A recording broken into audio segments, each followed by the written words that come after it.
Yes, it's patriarchy. That's right. The reason we believe that men are better hunters than women is because of patriarchy. Men took the seats of power and then lied to women and tricked them into thinking they were not great athletes and endurance runners. That's the only explanation. Because according to the Daily Mail, debunking the myth of the male hunter, prehistoric women were better at hunting than men, study claims. Women have long been seen as child rearers, while men are seen as hunters. Study claims prehistoric women practiced hunting and were better than men. Well, that proves it. It's a study. You see, I got to tell you, I think this is how you get politics and science. And then the people who are like, I believe the science. It's like, well, you're believing proselytizing from woke cultists who are injecting their worldviews into quote unquote science to interpret it the way they want and then tell you what they think is true and have you believe it. Here's the reality. I hate to say it. Men are better hunters than women. This study is stupid. And I am a qualified scientist who can make this claim. That's right, because apparently if these people are claiming to be scientists, then certainly we all are. The argument they're making is that women are better endurance runners than men. And they say you have to look at it like women are marathon runners and men are power lifters. Therefore, women were better. It's not true. I don't know. I don't know what they're trying to get at, but maybe back then or something, men didn't want to go running. But my understanding, because I watched that when I watched a video about this Native American tribe where they run like hundreds of miles, like just full sprint and stuff like that. But let's read this. Let's read this. They say, if you envisage a prehistoric hunter, the vision of a caveman might spring to mind. But a new study claims that these cavemen paled in comparison to their female counterparts. Oh, wow. While women have long been seen as child rearers and gatherers and men as hunters, researchers from the University of Notre Dame have debunked this theory. No, they didn't. They've made a claim. The study found that not only did prehistoric women engage in the practice of hunting, they probably did, but their female anatomy and biology would have made them intrinsically better suited for it. I completely disagree with that. That is a political statement. I do believe it's fair to say that women hunted. Sure, women hunt today. And it's probably 80-20. Go to any hobby event. Bro, I'm sorry, man. Go to the skate park. 90% males. Good luck if there's a single female there. Go to a comic shop, a card shop. Go to the poker tables. It's the same. Yes, there are some women there. It's overwhelmingly dudes doing all of these things. I don't know what it is that women are doing. I don't hang out in spaces where there tend to be large groups of women. Perhaps they're shopping or something. The argument is that shopping is akin to gathering, and the reason why men want to score objectives is that it's akin to hunting. I believe it makes infinitely more sense that as women were gathering and men were hunting, this is why you have the trope of women shopping, because they're effectively going out and finding things to bring back to the family that the family needs. I think it's admirable. I don't see anything negative about it. And I think it's silly that people are offended at the notion that women like to shop. This is a funny thing to me. Guys go work. They slay the boar. They bring the meat back. They give the family food. Women go out and collect things that are useful to the family. So if you look at this in like a 1950s sense of the wife shopping and the man working, well, yeah, is the man going to go shopping for things the family needs when he's at work? No, the guy's at work handling the new account for, the TPS reports or whatever. Then he comes home, he makes money, and the wife says, I'm going to go to the store to pick up the groceries we need for food so we can have dinner. I think it's completely admirable. This trope's like, women like shopping. Well, women took it personally, got offended by it, when in reality, it's like, dude, I hate going shopping. I love it when there's just food. Like, you pick up the food, and then, I'll tell you the things that I like, and I appreciate it. But, I don't mind going to the grocery store with my girlfriend, stuff like that. But we're getting winter clothes, and I'm like, just grab me whatever. You know what I mean? Like, I'll try it on and, grab me whatever you think works. I appreciate that.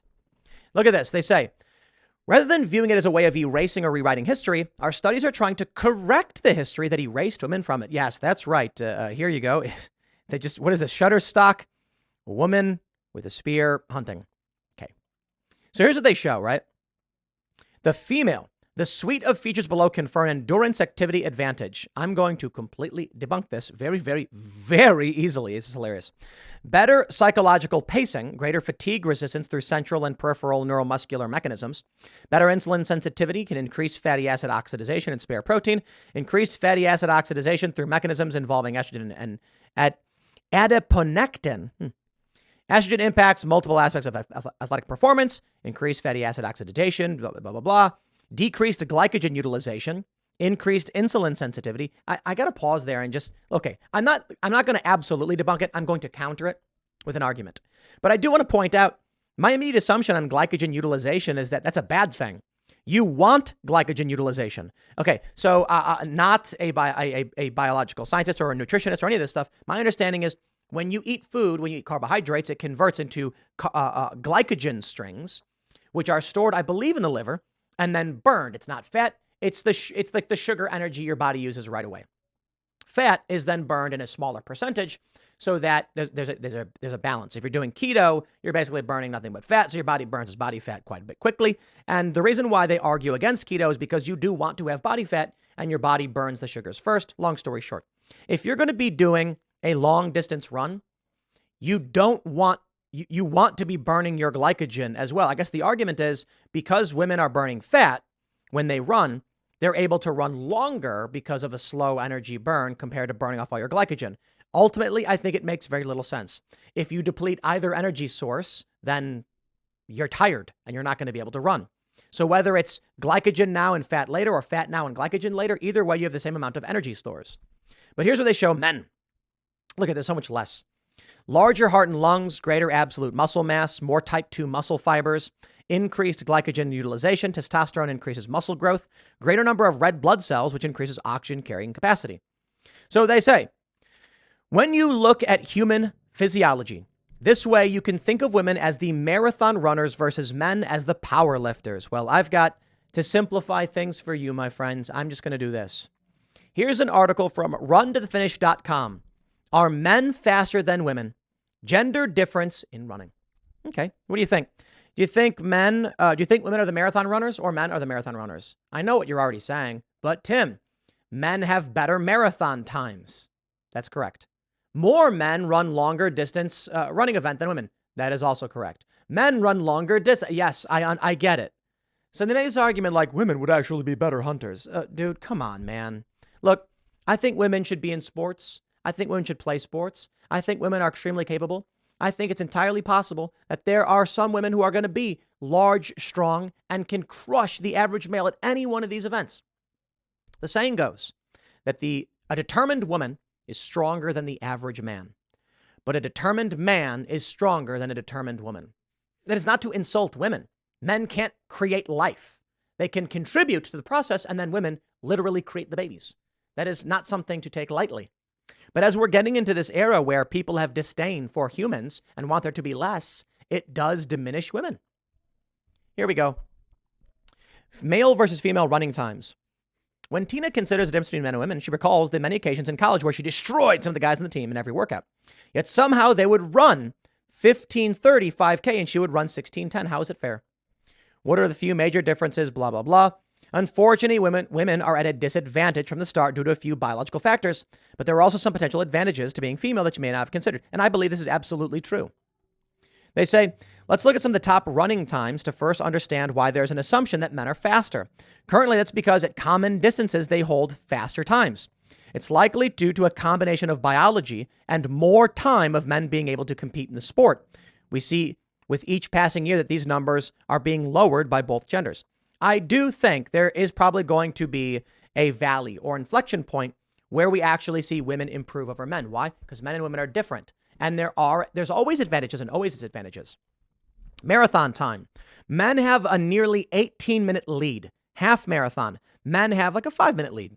10K. Men have a 3-minute lead. 5K. It put 8,200. I don't know the math times. At a mile, men have a near 30-second advantage. Marathon's crazy because I don't think they're doing this probably a mile distance. I believe they're doing minute here. And the marathon they're doing by hours, 2 hours, 1 minute, 39 seconds. So across the board, men are just beating women. This isn't opposed to pit men versus women and find a winner. Instead, we're looking for physiological differences that might help us understand why ladies can train for months and our male friends can come join us without a single training run and keeping up. Heart size, hormones. Here they say hormones are negative. Men can carry more oxygen. How are they even trying to make an argument that women were better hunters? This is the point. Okay. They're trying to make a political statement. In the body fat section, they say women are predisposed to hold more body fat. So the average marathon time for males is 4:22, and the average marathon time for women is 4:47. Oh, okay, there you go. I don't know what the other chart was. Due to body fat? No, but again, part of the things, they say it's extra weight on the body means the female has to work much harder. But hold on. The other one said that decreased glycogen and increased fat burning was good for women and made them better at hunting. You see, this is the political nature of modern science. Sorry, dude. I'm not trying to rag on women. Women can create human life. Males cannot. Males contribute biological matter to the creation of human life. But literally without women, there's no more humans. So I'm not surprised women aren't going to be running as far or as fast or hunting bears. Political nonsense. Political nonsense. I'll leave it there. Next segment is coming up at 4 p.m. on this channel. Thanks for hanging out, and I'll see you all then.